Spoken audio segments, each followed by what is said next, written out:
and welcome to Solidworks Station. My name's Stuart, and in today's tutorial we're going to look at completing this Model Mania Phase 1 from the year 2014.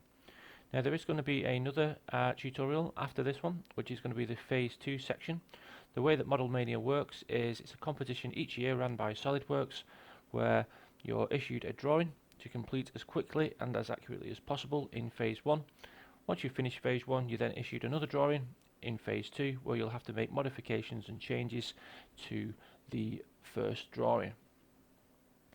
If you're experiencing any troubles or any problems during this tutorial, or you feel you need some extra help or support, please get in touch with Solidworks Station by just dropping a comment in the comment section below this video, and I'll be more than happy to get back in touch with you and help you out and hopefully resolve some of the problems you're facing. Best of luck, and let's get started.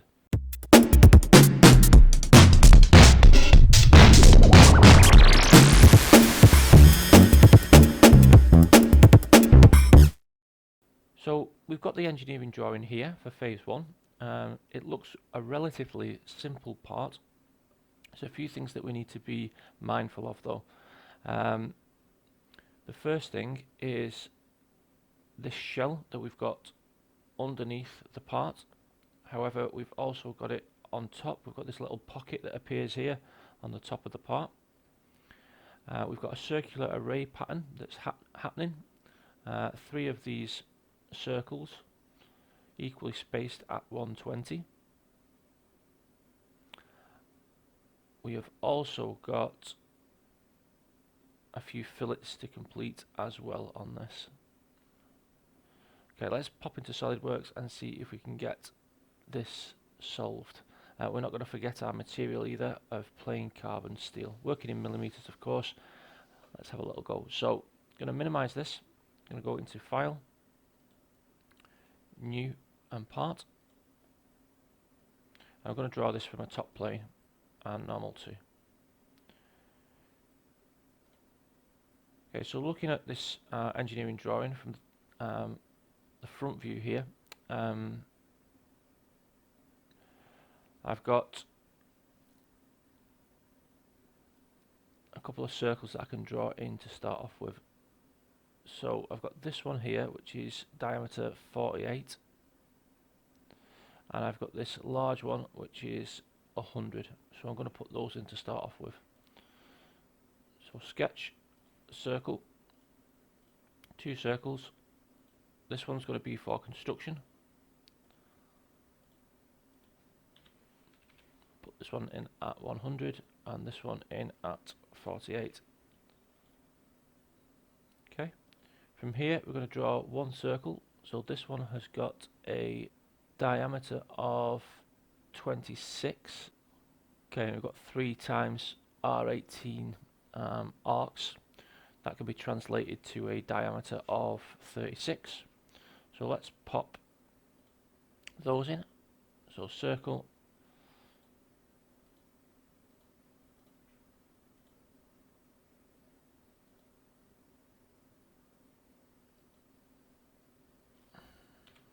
.26 there, and 38 for this one. Okay, from there I need to array this pattern, so I'm going to go into linear sketch pattern, circular sketch pattern. The parameter that I'm going to use is going to be this circle to revolve them around, and the entities that I want to pattern, I'm just going to delete this, clear it and start from scratch. So I want this circle and I want this circle. I want 3 of them. I want them equally spaced over 360 degrees. Perfect. I'm going to green tick. Now you'll notice at the moment it's underdefined. Reason for that, okay, these circles are blue, so I can quite easily just move these around. I don't want that to happen, so I'm going to click on this point here. I'm going to click on my origin, hold down Control, and make these 2 points here coincident. Okay, and green tick. Anytime that I change this now, if this needs to be changed, maybe in Phase 2, then it'll change it with this in mind that these are coincident.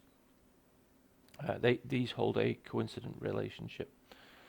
Okay, from here I'm going to extrude, so Control 7 on my keyboard. I'm going to put in some tangent lines to start off with, so just go to line,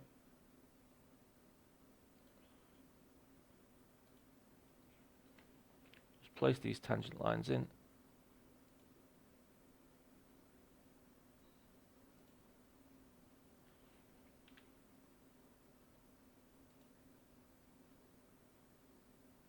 Okay, that's the glyph that you're looking for. Just before I left click there, you'll notice a yellow and black glyph in the bottom right hand corner of my pencil around the 5 o'clock position. That glyph is what you're after. That shows that you've got tangency. Okay, so on left click. From here, what we're going to do is we're going to go to features and we're going to go to extruded boss base, and we need to select some contours. So we're going to select this circle. I'm going to flip the direction. I'm going to look for a thickness on my drawing for this. Okay, 15. So I'm going to change this value here to 15. I'm just going to pick up these circles as well. The reason that I'm doing this is because I want to produce these circles here, okay, underneath. So I'm going to green tick. You notice I've got that. Okay, but I'm going to shell out the underneath. So I'm going to go to shell, so under features, go to shell. Check what the wall thickness is for this, and it's 3 millimeters. I'm going to change this to 3. And I'm going to click on the underside face of this. So just left click and green tick. Okay, and that captures the underside perfectly. Okay, Control 7 on my keyboard to get my isometric view. I'm going to reuse this sketch now, so I'm going to just open up Boss Extrude on my feature tree, go to Sketch, Boss Extrude, and I need to extrude this. I could do 35 minus 15, however I want to capture all these values using this bottom edge. So I'm going to use 35, I'm just going to offset it from surface by 35 for the end condition. So I'm going to pick up this circle, this circle, this circle, and this bit in between, this region here. And I'm going to go to direction 1, offset from a surface. I'm going to pick this as my surface to offset from, and I want to offset by 35. However, my arrow is going in the wrong direction, so I need to reverse the direction on that to get this preview, and then green tick. Now, the problem with this is, okay, is it's one body. Okay, I want this to be two bodies. Okay, because I need to shell this top bit out. So to create two bodies, I'm just going to go back into this Boss Extrude and edit the feature, and notice that I've got merge result ticked. I'm going to untick that box, green tick here, and now when we look at our solid bodies, we've got two, the lower bit and the upper bit. Okay, we're going to make a quick change here, and then we're going to combine these bodies together. So I'm going to go to shell by 3 millimeters, this top bit, okay, and green tick. So we get that, which is what we want for the top. And then we are going to select shell 1, hold down control, select shell 2, right click, oops, make sure you've got both of them, right click and go to combine. You get to complete a Boolean operation now, so add, subtract or common, we want to add. And then you can see we've got a combined solid body now. That wouldn't have worked before, so if I was going to shell with all this as one, it would have shelled all the way through. Okay, so it's best to do it as two separate bodies and then combine afterwards. Okay, some fillets to put in now, so let's have a look at the engineering drawing, and we've got some fillets which are in green, and it says R3 type all fillets. So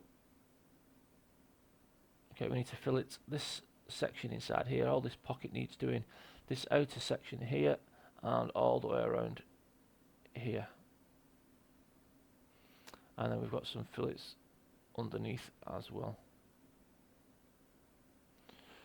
Okay, let's close this and let's go and put the fillets in. So fillet 3, and the quickest way to do this is just click on this face.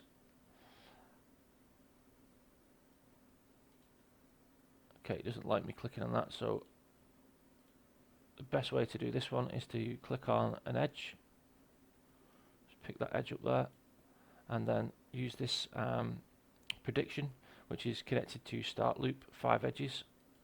It'll pick up all those edges which we want.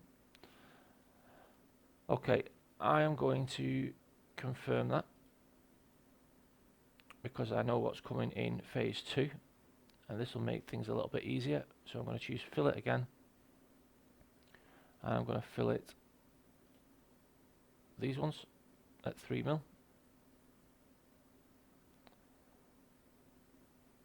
And I'm going to capture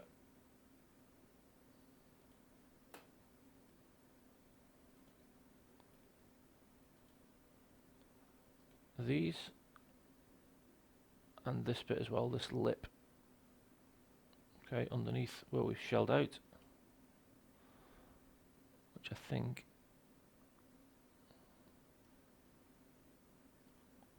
we've got. Okay, and that's it, and then just green tick, Control 7 on your keyboard, and we need to apply a material. So the material is plain carbon steel. So really simple, this one, just go to your material, right click and select plain carbon steel. Okay, that concludes phase 1 of Model Mania 2014. Join me very soon for the second phase of this engineering drawing, where we'll make a few changes and there's a bit of FEA analysis that we need to conduct as well. I hope that's been useful, hope it's been beneficial. If you need any help or any additional support with that, please do get in touch with Solidworks Station by dropping a comment in the comment section below.